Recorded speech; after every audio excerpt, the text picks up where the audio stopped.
It's great to see everybody here. Oh, here's a few more just coming in. As you know, we're always challenged in our work in CoSA and in our circles, and we're forever getting more and more people of different sexual, what do I say? Orientation, yeah. So I think today is going to be very helpful to look at that. So it's important that we do this continuing education, and thank you for coming. It's really great to see the ones who've been here for a certain length of time to support the newcomers. But I'm noticing how many here that are new are here today, and it's really, really important because you know, you can learn so much at these trainings. So I'm going to start by just giving you a very brief update. I usually like to do that in your CoSA, and I like you to know what's going on. We at the moment have 35 core members, 18 are on federal orders, 10 are on provincial, and 7 are no longer on an order. 14 of the 35 circles are in Vancouver, 11 in Surrey, 1 in Coquitlam, 7 in Abbotsford, and 2 in Chilliwack. We have 70 active volunteers and only 2 more that are trained that aren't active right at the moment. And this is probably the most critical situation we've had with volunteers almost from the start of time. As you know, we have more than double the circles of the last few years. And despite Brianna, who's working with us now, and Bob, who's really working on recruiting, we're still struggling, really, really struggling. So of the 70 active volunteers, 14 are on 2 circles, 4 are on 3 circles, and 2 are on 4 circles. So remember this huge need when you're talking to friends, relatives, anybody. I mean, it's really critical. In fact, I'm not sure because I haven't actually been doing the recruiting, but my sense is with the Me Too and the victims, it's getting more and more difficult to recruit volunteers. I'll tell you a little bit more about that after. Anyway, one other thing I thought was very positive, I did a presentation on CoSA to the Parole Board of Canada, and as part of their training for new volunteers, and that was a really interesting experience. They asked me because I've heard so many positive things about it. So then they were saying, well, when we don't get a letter from you saying that you will support this person, it means you won't support them or you have not accepted them. And I said, no, that's not the case. It could be the case, but more than likely the case is they don't know about CoSA. So they said, look, we want, you know, to help make this better known. And I said, no, please don't. We can't take another one right now. So that's what a positive influence CoSA is having, even on the Parole Board of Canada. And so, you know, prior to this, I would say it's a little bit negative, and it's taken quite a few years for them to really pay attention if I do write a letter about a fellow.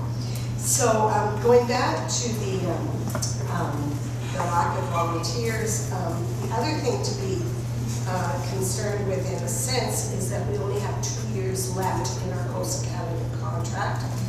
And this is probably the biggest change that we've had to look at funding-wise. So we've started a fundraising committee, and it's a really strong committee.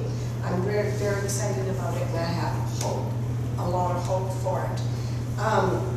They're trying to plan for the future.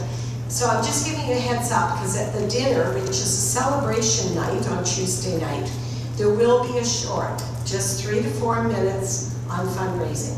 We have to do that, and it will be somebody presenting from our fundraising committee on his new ideas. And I'm just going to quickly give you a sense of where they're coming from. They say the problem with CoSA funding is there's no common fundraising community large enough surrounding CoSA that can be used as annual supporters. The solution, they feel, is to create events to start a community of people that want to learn more.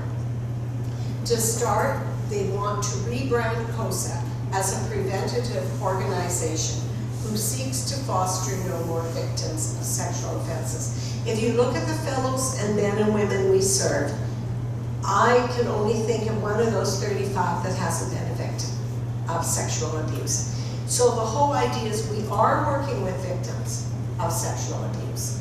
And this is something we have to turn around. And I've been really bad at that. I've pushed it as supporting sexual offenders, right? So the committee is really looking to how do we rebrand this. And to do it, we want to do it because more people will support it. More people will want to attend events, etc. So the whole idea, the action plan, is that our partners will have guest speakers, workshops, webinars, who can give talks on things such as internet predators, avoiding sexual assault, self-defense for females. So, oh, sorry, can you hear me? So self-defense for females, avoiding sexual assault. And at these events, we'll also explain what CoSA does with its core members to educate them in an appropriate setting. But this is to draw them in. So we'll offer these webinars and workshops.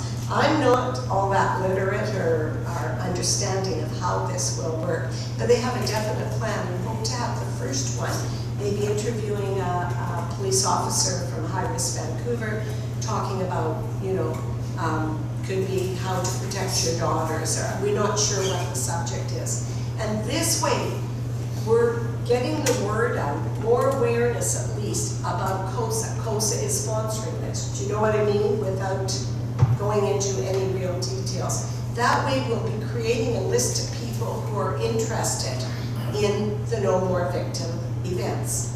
And then we'll invite those on the list to more and more events and eventually have a fundraising initiative. So that's just sort of an outline. I wanted you to sort of get a general idea of where we're going. I am really, really hopeful. I'm hopeful in 2 years that we can be sufficient, self-sufficient, and I know the diocese is going to support us somewhat too. Already with Bob and Angela, and hopefully more, they are talking about 2 big things that they're going to do to help us financially. So it's all really, really positive. I'm just going to pass it over to Linnea to just explain the forms. Well, I was just going to briefly say that logistically we've been looking at different ways that people can give donations. So we've set up so e-transfers can be received, and also so that people can give by pre-authorized debit monthly. And I actually have the pre-authorized debit, some of them forms here today, if any of you should be interested in come and ask me for them. That's all I was going to say. So now, my part for the day is over. I'm going to pass it to our, Connor isn't here, but our training committee, which is Anita, who's done a lot of the work, most of the work for today, Connor, who will be here shortly, and Rhiannon, the team. Mary Claire also helps with the planning, but it works on Saturdays, so she isn't here. So let's give Anita a big hand, because she's